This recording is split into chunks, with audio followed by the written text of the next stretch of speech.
Some confessions, some reaction to visits, and some advice for Nick Caserio and D'Amico Ryans. Get out. Let's go inside the locker room. Yeah. Yeah.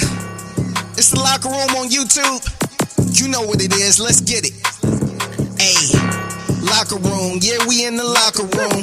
Texas talk. Yeah, you know what we about to do. Localize every angle's what we really do. We the source. We the pulse of the city too.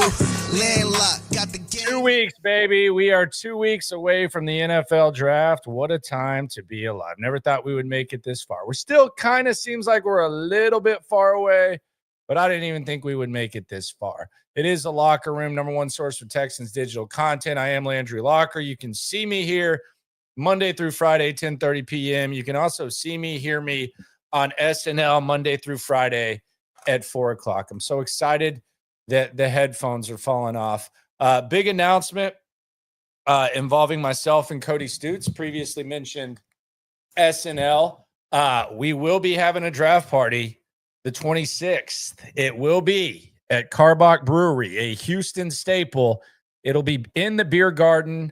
We're going to have a lot planned. We're going to start at around noon. It's a way to react to the draft and the streams that I'm sure you'll be watching on the first 2 days, and drink some brew and hang out with us and see what's popping. Here they got a new pizza spot as well that we will check out. So this is as elite of a venue as you can have, and this is as elite of a time to enjoy it on Saturday too. The Thursday, you got to go to work on Friday, or some of you do. And then Friday, there's all the traffic. There's less traffic. It's at Carbach. It's time to react. We still enjoying the draft and we're reacting. It's a combination of everything. So we hope to see you there April 26th at Carbach in the beer garden. Shout out to all the people in the chat. Shout out to I Must Paneling. She's here from Stutes' stream. Shout out to her. Shout out to Dies, Fifth Ward, Dylan, Italo, and David, and everything else. They're saying put the pipe down. I don't know what that means. I think y'all are accusing me of some things that were not happening. High-grade marijuana called Kush on the streets. Just getting me a little aqua. We're going to have some confessions today. And I have some confessions, but I also have a request for Nick Caserio and D'Amico Ryans. And we've talked about this, and I've acknowledged that I think their superpower in the draft is day two. I think they do a good job during day two. I think they do an excellent job of assessing players. I think there's a certain ability that D'Amico has to coach guys up. We don't know about Nick Caley, but I think they're really good in day two. And when you combine that with the fact that 25 kind of feels like no man's land, and it kind of feels like you're not going to get like an elite prospect, might. And 58 seems too far. I kind of want Nick Caserio and D'Amico Ryans to get out of that first round. Trade back if you can. Let's stockpile some more picks. Let's try to get the middle ground between 25 and 58. Maybe you'll have 4 picks on day 2. Maybe you'll have 5. Maybe you'll have some stuff to figure out. Maybe you'll be able to trade up and get some of those luxury picks. You know it's going to kill D'Amico Ryans to go all offense. You know it's going to kill Nick Caley and Nick Caserio to have to reach in round 1. But get out of round 1 if you can. If you can do it, do it. If Jackson Dart's there and someone wants to trade up for him, do it. Now, there's some guys that I would be open to. But I just think these guys are good, and they've shown that they're good in round 2, round 3. So if you can get out, go ahead and get out. Let's trade back. Back that ass up. Juvenile said it best. Back it up. Obviously, there has to be an opportunity. Maybe there is one. Maybe you're trading back 6 spots and you're adding an extra third. Stockpile these day 2 picks. You got a lot of interesting needs. Give you some more ammunition. Get out. Just get out. I'm in on them getting out around 1. And again, we always talk about this. It's a little cabin fever. It is the season of overanalysis. We all want the draft to arrive. 2 weeks seems close, but yet it seems so far. But I'm okay with them getting out. Get out if you have to. I'm in on it. Let's see what they can do in the second and third round, because we know they've done a pretty damn good job in that. Swarm into the super chat. You ain't never hate. Swarm. Sounds like it's going to be a great party. It will be. Carbach, April 26th. We want you there. Last year's was cool. Venue was very mid. It was downtown. I don't think it exists anymore. Shout out to the guy who's a nice guy, but it doesn't exist anymore. Carbach ain't going anywhere. Downtown's a pain in the ass too. But we'll be right there. Carbach, you'll be there. We'll be in the garden. We'll be having fun. We got some stuff planned. We'll have some giveaways. We'll have some contests. We'll act fools. Cody, hopefully he doesn't drink that second beer, because when he drinks, when he gets to 2, it gets bad. He can barely finish 1. He gets to 2, it gets really. So hopefully Cody just sticks with the 1 beer, and all will be fine. But trade back if you can. That's the first thing I got to say here. First confession of the night here on Thursday Confessions. First confession of the night. Watch this. These are my confessions. Now, with everything I just said and everything that I've acknowledged about overanalysis, I feel like I'm starting to come around on Luther Burden. I'm starting to come around on Luther Burden. We all have a bad year every once in a while. Some would say CJ Stroud had a bad year last year. I would agree with that. Luther Burden had a bad 2024. It's you can't explain 10 receptions of 20 plus yards for someone that caliber. Although Missouri as a whole, they weren't the same quality of football team. But in a draft where we've only talked about less than a handful of wide receivers, I'm kind of coming around on the possibility of Luther Burden being a Texan. And it's not just about Dane Brugler having him above Egbuka, and I'm still okay with Egbuka, but it's just about what he was in 2023 and the fact that these guys, these young men aren't finished products. And I there's not like some overwhelming maturity issue there. I just think it might be as simple as he lingered around at Missouri longer than he probably should have 1 extra year. And we see a lot of guys these days where they end up hitting the transfer portal, and it's almost like a breath of fresh air. It's almost like a breath of fresh air. We saw it with Matthew Golden.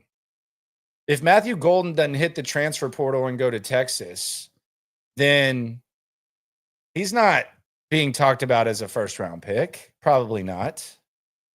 Isaiah Bond, we'll get to him in a sec. Not the best day for old Isaiah Bond.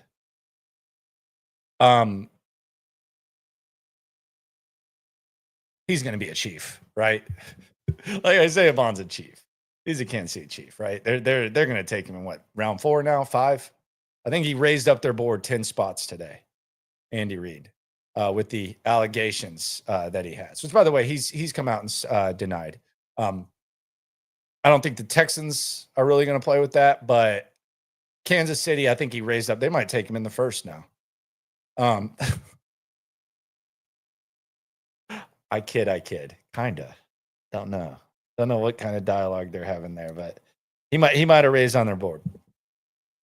But I'm more open to the Burden thing than than I was before. And let's just say he goes in the transfer portal. What are we saying about him? What if he tears his ACL at the end of the 2023 season? And let's say that he doesn't even play in 2024. What are we saying about him?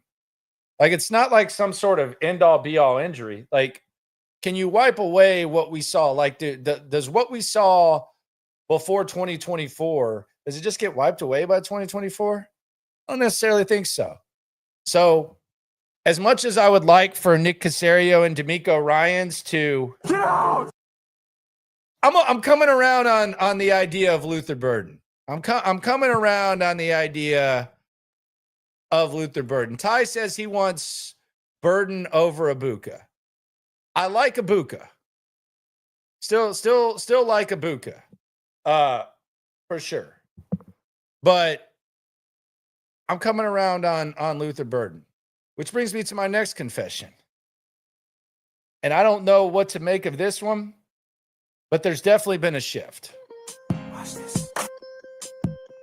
These are my confessions. I got to confess, the Egbuka shift is interesting. We were talking nonstop about him for a long, long time. And now here we are, and it doesn't seem like he's getting much run. Now, is he just going to be the safe pick that just happens to be there when the Texans pick and you don't have to worry about it and all this other stuff was a waste of time? Or did we just invest so much time speaking on him earlier to where now there's other guys to look at? I do think the Egbuka shift is interesting. It doesn't seem like when it comes to the national talking heads, the nerd portion of draft experts that talk, it doesn't seem like Egbuka is getting talked about as much as McMillan, Burden, Travis Hunter, Golden, and maybe he's just too safe. Like, maybe we've just known what Egbuka is, and he's going to be solid. He's going to be a plug-and-play starter, and maybe that just doesn't generate a lot of dialogue that we're used to on draft day. Like, there's no slump. There's no question marks. He acts like he's damn near 35 years old. He plays at a school like Ohio State where he's not flashy. There's nothing polarizing about him. I do find it kind of interesting because he's not generating as much dialogue, which quite frankly might be something that the Texans like. But the dialogue about Egbuka and the shift in how much he's being talked about, I do think that it's interesting just to see what has happened with it. Back to the super chat. Colton wants to stick with the wide receiver talk. You ain't never hate. Swarm. Pros and cons of Burden and Egbuka. From a Texans point of view, Burden is going to be a guy that's going to line up in the slot a lot. He's very explosive when he gets the rock. You can probably do some gadget plays, although we don't know how much of a gadget guy that Nick Caley is going to be. I think Bobby Slowick probably would have thrown 4 bubble screens to him and run at least 3 reverses with him per game. And we kind of saw what Bobby Slowick liked. Damn it, Bobby. But that's really the Luther Burden thing. I mean, he just didn't produce last year. Some say that he's not as enthusiastic. He's not necessarily a leader. That was what I heard Clarence Hill say on the All City Dallas talk. He's not like a bad non-leader. He's just kind of a guy who's at the back. He described it as he's at the back of the line in drills, and he's not overly like emphatic. And the tape nerds say that there's some times where he appears very disinterested. Egbuka is just the ultimate professional. He's going to line up in the slot as well. Does everything pretty well. Nothing really phenomenal. He's actually one of 2, I think, wide receivers in Ohio State history to have 1,000 yards twice, which is pretty impressive given the fact that they've had the guys that they've had. But he's just consistent, solid. You kind of know what you're going to get. Burden, explosive, a lot more upside when it comes to explosive plays. But then again, it goes back to last year where he had the 10 catches for 20 yards, which is what Dane Brugler said. So just depends what you like, how they fit. And again, the other thing that we're dealing with when it comes to evaluating this whole thing is we don't know what the system is. We've just been told it's a hybrid. So, yeah, we'll see. We'll see how that is. Rockets 27 says Klatt said on his show, Egbuka is a fantastic locker room guy. Yeah, he is. Like he's a freaking leader. You look at the video, go type it in on Twitter. I don't want it to I think it's a copyright issue, but he's basically the play before. If you remember the national championship game, strong recommendation to go check this out. As a matter of fact, let me see if I can just put the link in here, but not put it on here so he gets struck. Excuse me for a sec. But in the national championship game, yes, I'll put it up right here. So I put the link in the chat if you want to check it out, and I'll describe it as we go. But you remember how Ohio State got kind of stagnant and Notre Dame was coming back. You can see Egbuka talking to quarterback Will Howard, and he says, "Hey, the DB is doing this to Smith." The phenom freshman receiver that they have. And he said, we got to, we should take a shot here and try to ice the game. And if you remember watching the game, this was the play that kind of put the dagger in Notre Dame, the go route to Smith. So this just kind of shows what Egbuka is about, what he does. Like there's kind of a camera view. He's got the iPad. Says we need to run a go ball on 29. 29's the one guarding Smith. He looks at it. They run the go route.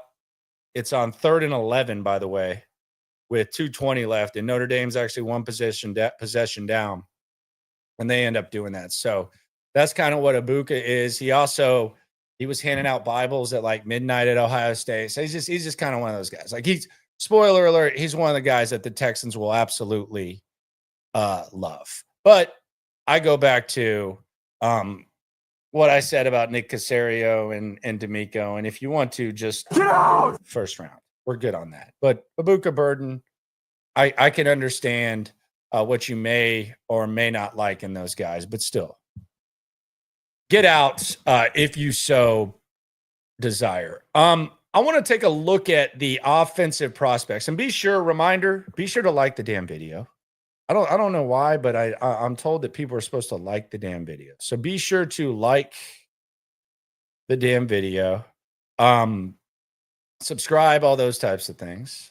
But let's look at the offensive prospects that the Texans have met with, and let's see if anything sticks out and if maybe they're dropping any clues. Now, it's probably a decent clue if they're meeting with somebody, but it's not like the end all be all. Like guys get drafted by teams they don't necessarily have like formal meetings with all the time.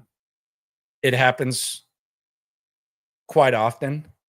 But if we just look at the visits with the guys on offense, the guys that they're visiting with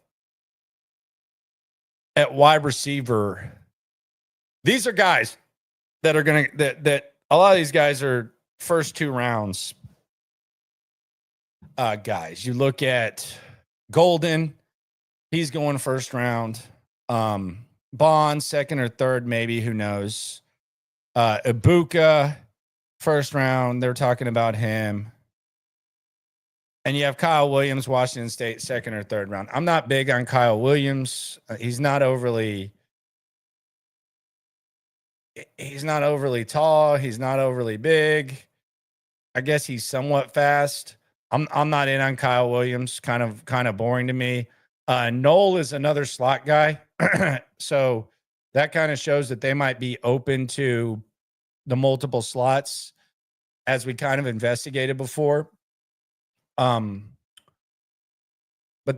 those are the wide receivers. You can kind of tell they're looking at the guys in the first or second round. Tight ends, those are day 2, day 3 guys. Arroyo is going to be very polarizing. I almost look at Arroyo as another wide receiver. in that he's not really. I think it's cool that they met with him because he's a guy that you can. I mean, there's not a lot of production. There's questions about the injuries, but I mean, that is a weapon right there. And that is a guy that you could probably do a lot of things with and line up like a wide receiver. So that's interesting. Gunnar Helm too. Gunnar Helm's a guy he's not really a blocking tight end. So if we are to just on the surface, we're looking at the positions that they're looking at, I would say the wide receivers, there's a diverse group of skill sets there with Golden all the way down to Owen. But at tight end, it looks like they're looking at receiving tight ends in Arroyo and Helm. And I think Helm's for sure a day 3 guy, especially with his combine. Arroyo, I could see someone falling in love with him and going day 2. But they're looking at receiving tight ends for sure. The offensive linemen, the offensive tackles, don't ask me to break that down really. I guess Connerly would be someone that would probably be one of the earlier guys. I don't know anything about William and Mary, Charles Grant, and Boston College offensive tackle Ozzie Trapillo. I'm just being honest with you. That's hell. I could even make that a confession. I'll be honest. Watch this. I'm not gonna lie to you and pretend to know an effing thing about these offensive tackles. The way that I function with tackles is if I'm familiar with their game, I talk about it. I'll look for some interesting nuggets here or there. And then whenever they draft him, I'll consume as much information as possible. But I'm into the skill position guys, the offensive linemen. I'll let the John Harrises, the Seth Paynes, I'll let those guys do their thing. That's not my thing. Once they're on the team, we can figure it out. But I'm not an offensive line expert. I do, though, however, know a lot about Jake Majors because he happens to play at University of Texas, and I've watched every University of Texas game since really I was born, since I was able to see, because that's kind of how I was raised. The onesie was immediately put on me. Jake Majors is going to be a day 3 guy, maybe not even get drafted. But the thing that they're going to like about Jake Majors is that he's a leader. There's a lot of Texas linemen that will be discussed in this draft. Damn near their entire offensive line. He's far from the most talented. I don't think he's someone that can play guard, but he was the leader of that football team. That football team that went to the college football playoff twice, they will say that Jake Majors was the leader. So if they draft Jake Majors, you're looking at a guy who's probably going to add depth at center. And I don't know what that means for Jared Patterson. I don't know what that means for Juice Scruggs. But Jake Majors is a guy who's kind of a leader and quite frankly, the kind of guy that they like. And if you're trying to rebuild the culture of an offensive line, I mean, this guy was the face of one of the better offensive lines that Texas has had. And that was an offensive line where each guy, I think, got $85,000. When Banks flipped his commitment from Oregon to Texas and Williams flipped his commitment from, I forget where, to Texas after Ewers transferred. Majors was kind of like the lowly recruited guy, but he was kind of the leader of those guys. So if you're looking for offensive line culture and depth, and maybe that's a situation where you add picks by trading back and it could be kind of a luxury pick. But Majors, if you're trying to change the culture of an offensive line, he's probably one of those guys. So we'll see how that works. Fifth Ward says he's out. I'll see you on draft day 3 or day 1. Who knows? But yeah, be at Carbach on the 26th, Saturday the 26th at noon. We'll be there. So that's the offensive line. The guards, Booker is a first-round guy. D'Amico loves him. There's no doubt about that. Can promise that. He might be a guy that maybe you don't have to get out, but maybe you can trade back and still get your guard, and then you'll have the extra picks to mess around with. Like, that's kind of how I look at like the possibility of taking an Arroyo or someone like that. If you're able to get an extra pick by trading back and you get your guard and Booker, and let's say you trade back to the back end of round 1 or front end of round 2, maybe you're able to get Booker. So that's something to keep an eye on. Zabel, I don't know when they would like him. I would think round 2, maybe that's a trade back situation too, but you never know. Sometimes these interior offensive linemen, you don't have them very high, and then all of a sudden, boom, they're on the they end up on the squad, and it's much earlier than you thought it would be. Then we look at the running backs and the wide receivers. You're talking about round 1, round 2 running backs. They are looking at a lot of them, and they are looking at a lot of styles of running backs, and this should excite the living hell out of you if you are a Texans fan, because the way that they're looking at running backs looks like I might get my wish. I might get my freaking wish. Finally, my wish will come true, because I've been wishing for a long, long time. I've been wishing for a hell of a long time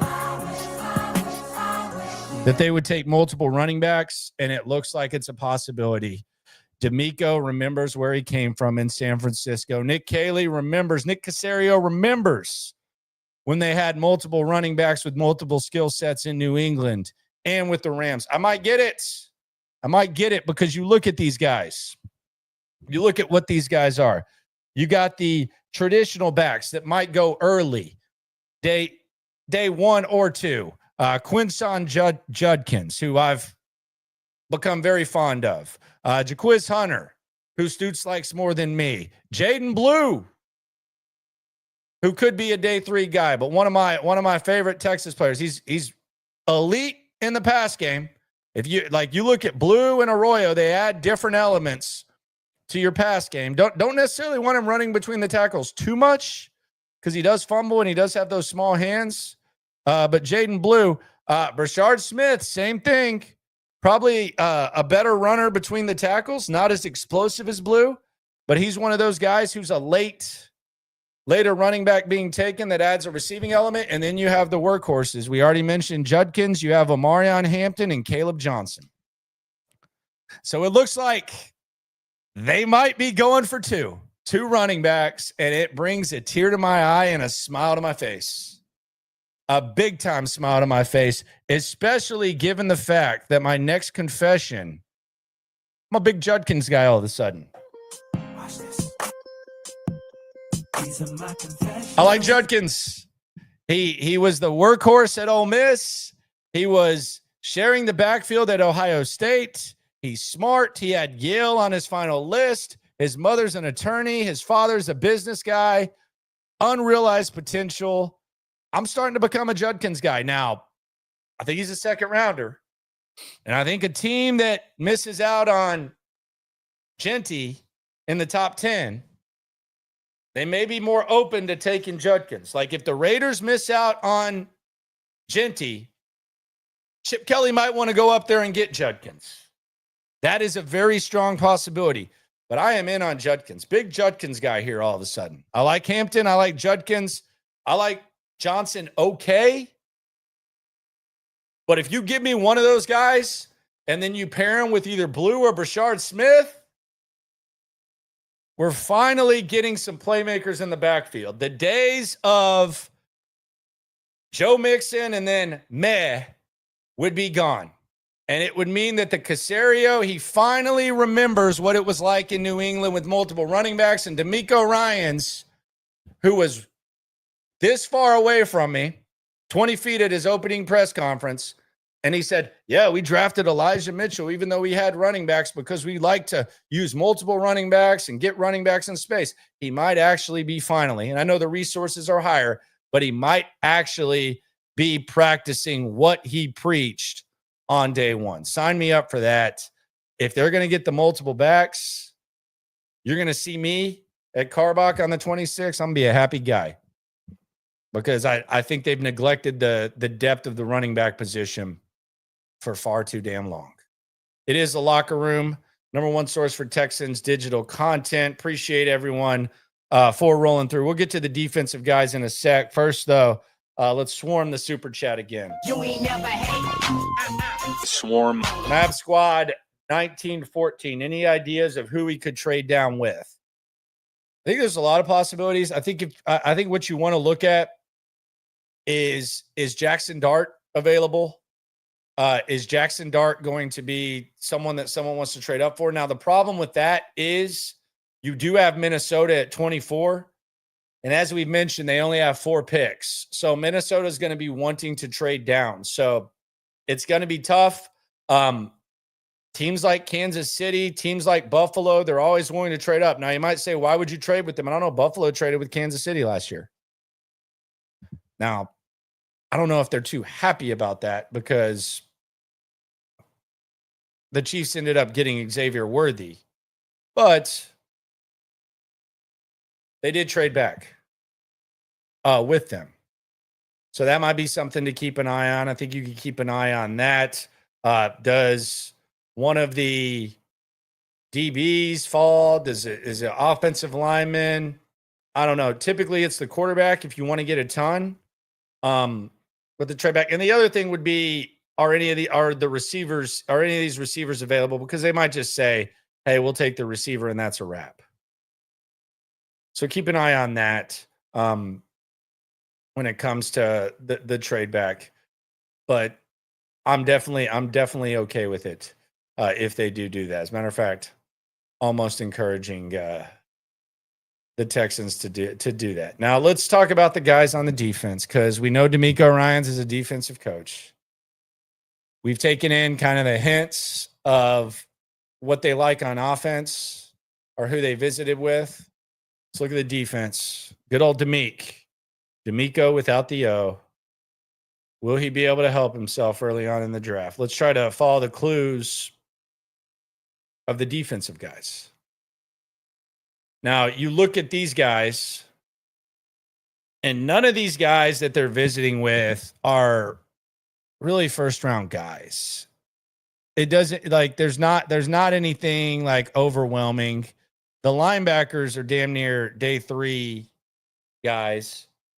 The corners, those are more like depth corners, you would think. You're not taking any of those guys at 25, I don't think. Yeah, you're not. And then the D tackles, they're meeting with, according to the Beast, which we've been talking about a lot with Dame Brugler, you're meeting with the 8th, 9th, and 10th D tackle, which is, around round 3, maybe 4, maybe late 2 if you really fall in love with them.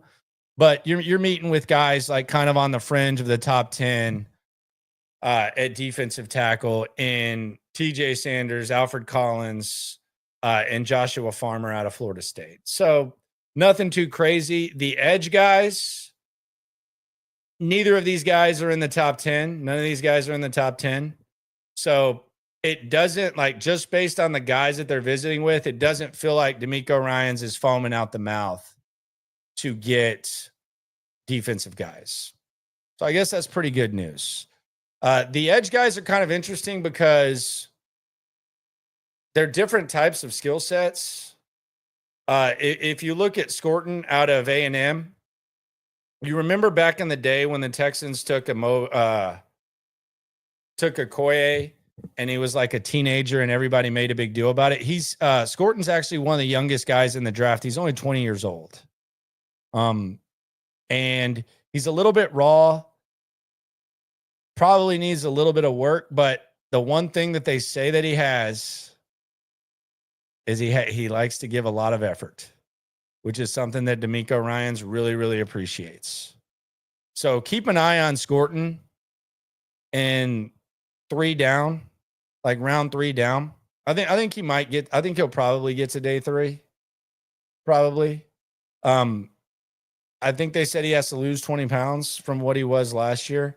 But we'll see. But again, he's 20 years old. 20 years old, he might grow 2 more inches for all we know. But keep an eye on that. The corner, Kobe Bryant was a guy that I talked to at the NFL Combine. The dog mentality is undeniable. He's just really, really small and not overly fast. That might be an undrafted guy. He's definitely a day 3 guy, but he's really good friends with Kamari Lassiter. And the Texans need cornerback depth. and maybe he's someone that they would like, but very, very small, Kobe Bryant, but said he really, really thought a lot of the Texans. So defense doesn't look like D'Amico's dying to get a guy in the first round, but there's some interesting guys to keep a close eye on. But if we're just judging based on the guys that have visited, I would say that they're probably doing what we've wanted them to do, which is stack up on skill guys, be open-minded about it, and multiple guys with multiple skill sets is a thing. I mean, when you see the names Arroyo, Blue, and Smith on the list, man, Nick Caley might be a pretty open-minded OC, because it takes a certain type of mindset to be open to all that. You really got to commit to using those guys the right way, and those guys end up in the right situation. From Blue to Smith to Arroyo, might have something. So we'll see what Nick Caley does, which brings me to my next confession about Nick Caley. Watch this. These are my confessions. The intrigue of Nick Caley is higher than the confidence in Nick Caley at this point for me. Mysteries can be a good thing. Blind faith can be something that a lot of people have for a new coordinator, especially when the old coordinator was a frustrating watch on the back end of his tenure. But I'm not overly confident in Nick Caley. I don't know what Nick Caley is going to be. I'm intrigued. And quite frankly, the most intriguing thing, I think, is that list that we just looked at and what we previously just discussed about the open-minded nature of those visits and what you would have to do and how you would have to use those guys. Specifically Helm, Arroyo, all those guys. I'm intrigued by that possibility with Nick Caley, because when you talk about Helm and Arroyo, to me, those are two tight end sets. And damn near using those guys as receivers. And then we already mentioned the running backs. That's kind of what we saw in New England with the multiple running backs. And they always seem to have the guy that could catch the ball out of the backfield. That's interesting. But confidence? No, I don't have confidence. I don't know what this guy's going to do. I don't know what he's going to bring to the table, but the intrigue is very, very high. There's no pessimism to it. I think it was the right hire. He was obviously the most sought after name. I think the notion that you need an experienced play caller, I think that notion sucks. Because everyone was an inexperienced play caller at some point. I am glad that it's kind of a hybrid. It's kind of a balance of what Nick Caserio knows and what D'Amico knows. And I'm excited by it. I'm intrigued. And I also think it doesn't hurt to have that defense on the other side of the rock. I think it increases the margin for error of Nick Caley as he calls plays and really kind of learns what the hell's going on. He's not going to be a finished product. You're kind of growing with your offensive coordinator. And let's be honest, everything started out perfect with Bobby Slowick, and then we saw Bobby Slowick kind of fall off. So if it doesn't start perfect with Nick Caley, hopefully he's definitely led position groups, unlike Bobby Slowick. Bobby Slowick was never a position coach, and hopefully he can adjust, and hopefully he adapts to his players, and his offense is truly personnel driven, where he adjusts to his guys and he's able to put them in the right situation. So who knows how it starts? It's going to be an interesting roller coaster, but I'm intrigued more than I am confident. I don't have blind faith in it. I think it was the right hire. But the intrigue is higher than the confidence. Isaiah Bond. Interesting. We saw his name on the list of visits with the Texans. Might be able to cross him off. And I'm not saying what he did or didn't do. And the interesting thing that I saw about Isaiah Bond when reading Brugler's report, and you kind of witnessed this last year, he actually started out as one of the more productive Texas receivers. He got banged up a little bit, but he was 78.6% wide. So he was lining up on the outside damn near 80% of the time. So he's not necessarily a slot guy. He's also a pretty big play guy. 76.5% of his catches were for first downs or touchdowns. And we remember him from the Alabama touchdown that Milroe threw to him to get them into the CFP when they beat Auburn in the Iron Bowl. But Isaiah Bond turned himself into Frisco police today on suspicion of sexual assault. Now, he's denying these allegations. We'll see how it plays out. I don't know when Isaiah Bond was going to go. I could have seen him going in the third round.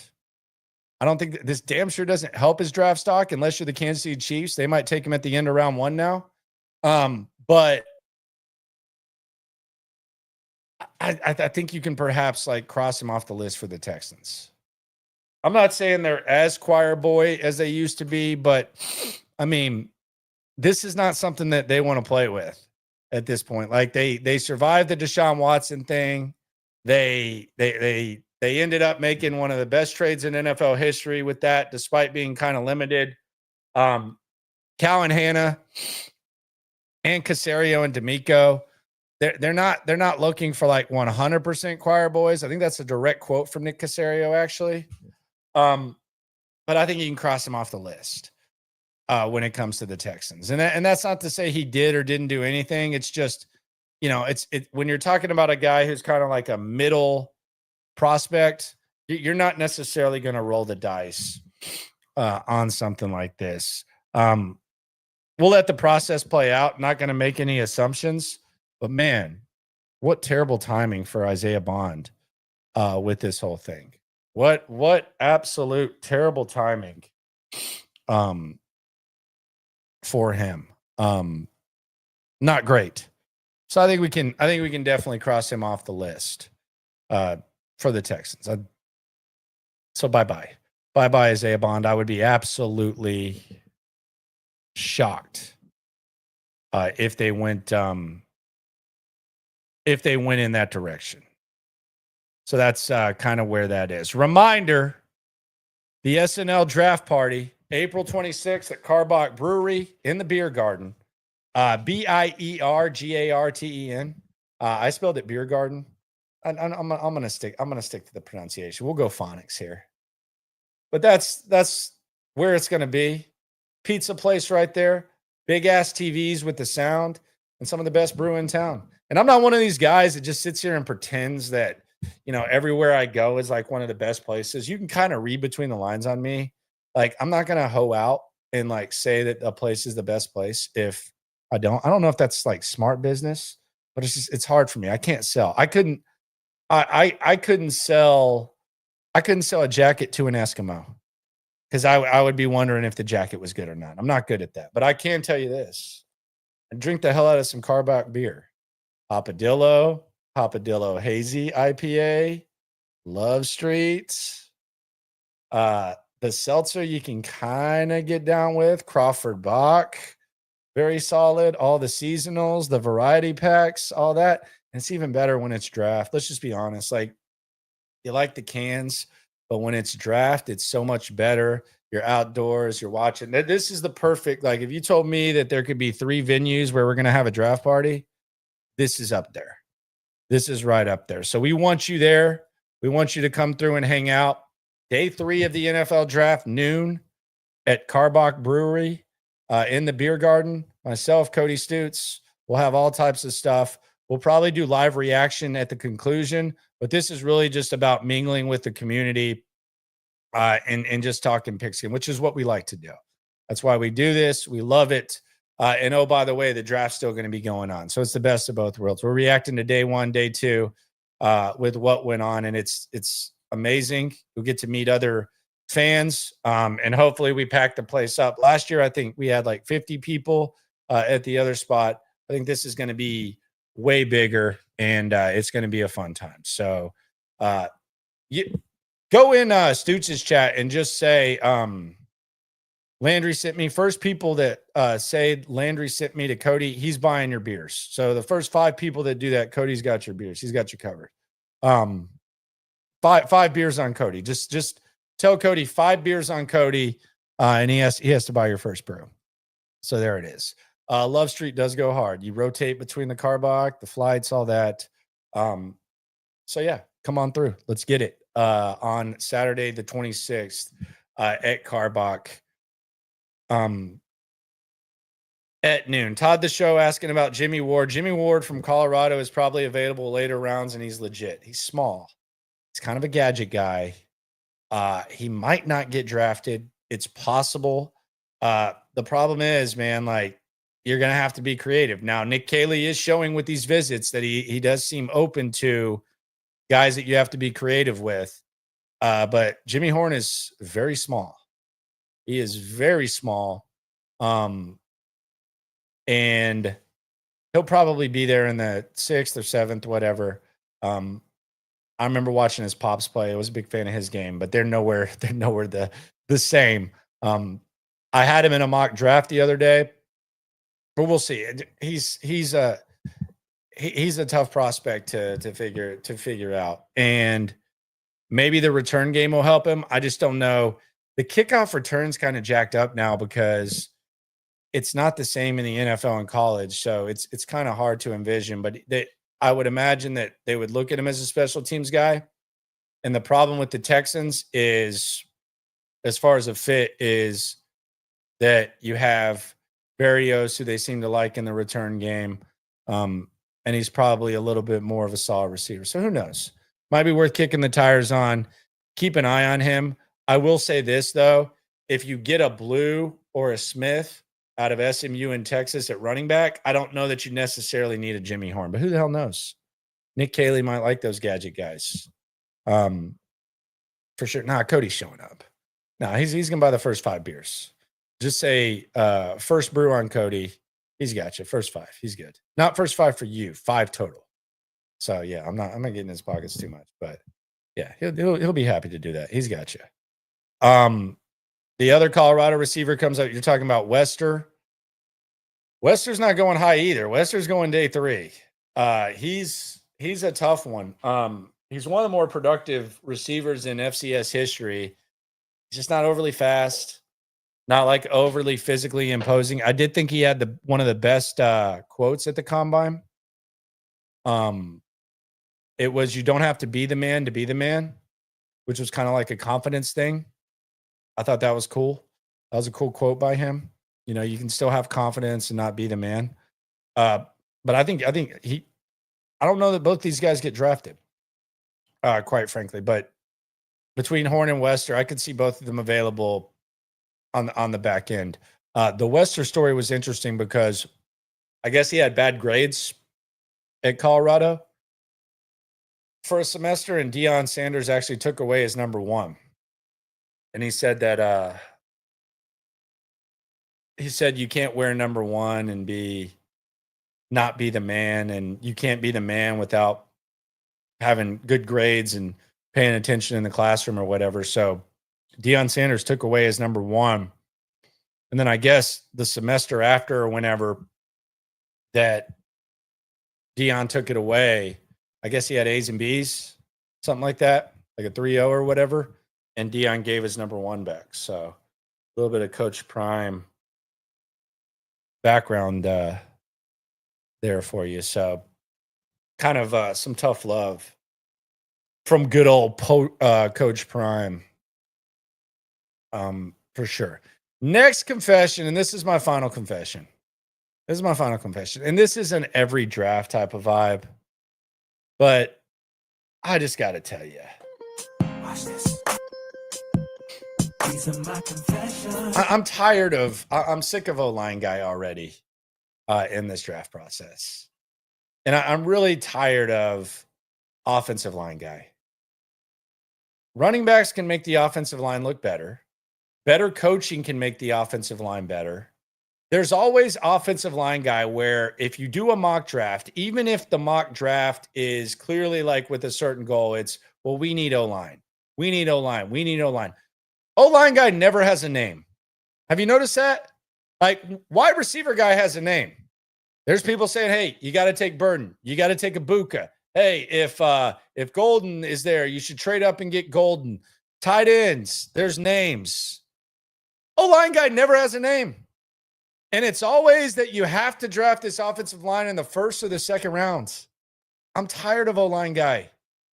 O-line guy was probably happy when they took Kenyon Green. They were happy when they took Titus Howard. They're probably happy when they extended Shaq Mason and Titus Howard. Trade up for Juice Scruggs. I'm tired of O-line guy. Give me some names. If you're going to say Booker, okay, I get it. He might be one of D'Amico's types of guys. He's a guard. He's an ass kicker. I get it. But, man, they need O-line. You can't do anything without an O-line. You can. And you can coach up guys, and you can figure stuff out, and you can adjust accordingly. But I'm tired of O-line guy. I hate O-line guy during the draft. Give me some names. Yeah, they need O-line. They need a lot of things. But a good offensive scheme where you get the ball out of the quarterback's hands, it can help. I know the Eagles have an awesome offensive line. I know the Lions have an awesome offensive line. You know what else they have? They have really good running backs, really good receivers, really good quarterback. That kind of helps a little bit. That Gibbs guy, that Barkley guy, they help a little bit. Jalen Hurts helps a little bit. Amon-Ra St. Brown, Jamison Williams, Devontae Smith, A.J. Brown, they help a little bit. They get open a little bit quicker. O-line guy drives me absolutely freaking nuts. They need O-line. They need O-line. Draft O-line. Draft O-line. Okay. They've been doing that. You can find O-linemen later too. But you can have a really, really good offensive line. If the receivers aren't getting open, then there's a problem. If the running back's not hitting the right hole, there's a problem. There was a time 2 years ago where it was, man, nobody can run behind this offensive line. When we were watching Dameon Pierce, then all of a sudden Singletary goes in there, they look better.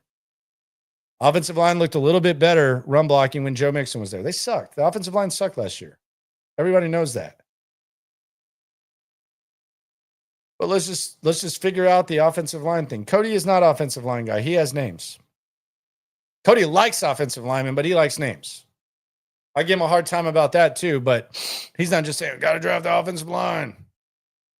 I dropped an offensive line. Nah. Give me some names. I think they need skill guys.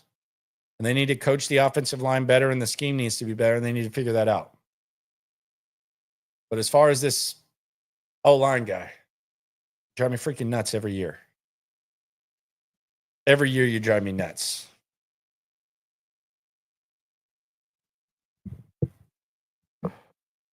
I think we got O-line guy in the building. Jordan Ortiz says, but if the running back can't even have space to maneuver, what's the point? End of the day, it's a team effort. It's a team balance, have to run and pass block. Okay? And you have to hit the right hole, and you have to get rid of the ball quickly. Like this is O-line guy. No offense, Ortiz. Appreciate you for being here. Shout out to you. Hopefully we see you at Carbach on the 26th. Yeah, you have to run and pass block. That's a fact. You have to. Running back can help out, though. I'm not sitting here saying that you ignore or neglect the offensive line. But it is a team game. The running back matters, too. Running back can make you look better. Got to get rid of the ball quicker. Got to call plays to where you can get the ball quicker. You got to block better for sure. They need skill guys. Like they need skill guys. If you had the best offensive line in the league last year, you weren't doing a lot like with those receivers. Those receivers weren't getting open. Mechie and Hutchinson weren't getting open. Wasn't happening. They've had multiple opportunities to do it. Like even the year when the offensive line was better, Tank, Dell, Nico, like Mechie and Hutchinson weren't getting it done. So yeah, it is a team game. That's my point.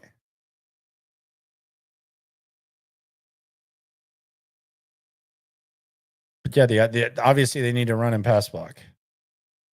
Not like some sort of revolutionary thing. But those are my confessions on a Thursday. But to go back to it, with all this said, get out of the first round if you can. There's way too many uncertainties. Maybe Egbuka falls in your lap. Who knows? Maybe all this was a waste of time. Maybe we should have just started with Egbuka and maybe we should have said the Egbuka show for the entire duration of the draft process. Maybe where we started is where we end up. And they get Egbuka at 25, and it's like, why were we even talking about these other guys? Could happen. I think the Genty thing is going to be interesting, though. I really do wonder if Jacksonville's going to do it. That's another hot rumor, is that Jacksonville likes Genty. Now, New England, I could see Vrabel easily. Did y'all see Vrabel's speech? What a hardo he is. But I could easily see New England saying, hey, we addressed our receiver situation. We got Diggs. We addressed the offensive line in free agency. We'd still probably like to do it, but a little bit later. But give us Genty. We're going to give Drake May Genty and Stephon Diggs in an offseason, and we're going to figure some stuff out. I think New England's a wild card. I think Jacksonville's a wild card too. When we talk about Tyler Warren and we talk about Genty, I could see either one of those teams making either one of those picks. I don't think that needs to be dismissed. But that's where it's going to get real wild. Because I don't think Genty gets past the Raiders. And then does that mean that there's like a running back run where I don't know that Hampton gets past 20. I don't know that Hampton gets past Denver. And that's why, again, get out. Just get out. Unless you got Egbuka there. Unless you like Burden. I don't know if they do like Burden. The other thing about this squad is I think they're open to a lot of things, but lackluster effort and stuff like that, which is kind of what you hear from people about Burden.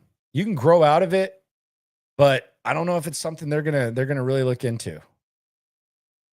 Maybe they can look past it. Maybe they talk to him and figure some stuff out, but that's not really something that D'Amico has much time for. That's not Swarm. So the question marks about Burden, leadership, all that. Don't know.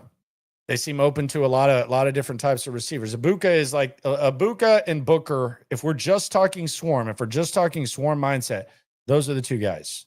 Majors too, but Majors is like way on the back end of that. Bird might not have that. And maybe they value it. I don't know that it's like as tight as it was before. That's not really something they play around with, though. Not really something they play around with.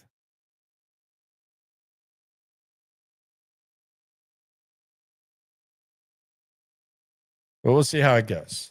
Shout out to Ortiz, man. I get what you're saying on the offensive line. I feel you, man.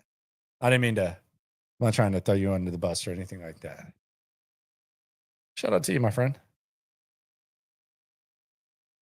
But we'll see what happens with this whole thing. We got 2 weeks. 2 weeks from now, we'll be reacting to round one. Super stream and then right to the locker room. Locker room's not off on that. By the way, a week from today, John Harris joins us for the super stream on S&L. So if you have any draft questions, get the supers ready. Get ready to go. John Harris is going to join us. And I don't think you've heard John Harris in this format. It's a lot different. It's not the same as what you hear on the radio, and it's not the same. It's a little looser. But John Harris that you've probably never heard of. That's gonna be kind of the start of DraftMania. It's gonna be the perfect treat. 1 week out from the actual draft. So John Harris a week from today. Don't forget the draft party. We want you there. Let us know you're going to be there in the comments. Be sure to tune into S&L at 4:00. We'll have more and more details. We got some big things popping for that. Some giveaways. Last year we did like some spring cleaning type of stuff where we just had all kinds of stuff. I have like 7 extra Roger Clemens autographs that I got from the charity game. Probably try to figure those out. Not the Astros, though. They're Yankees and Red Sox. I still think that's tight, though. It's historic. Some people are like, I don't want to do the Yankees or Red Sox. It's Roger Clemens' autograph, man. Got 7 extras. So we'll be sure to get those going. So, yeah, lose John Harris next week. Unfiltered. Might even have him cussing. You never know. Subscribe, like, ride along. See you at the party on the 26th. Reminder to like the damn video. And always remember, when it comes to this Texan stuff, whether even O-line guy, whether you're O-line guy or your skill guy, when it comes to this Texan stuff, we're all in it together. Appreciate y'all for coming through. Landlocked, got the game in the headlock. Localized every time, can't stop, won't stop. Yeah, we top 2 and we not too. Plugged in daily digital on YouTube. We got taste for days, opinions to give, we got takeaways. If it's up, then it's up, we number 1. You don't need to try your luck. Locker room, yeah, we in the locker room.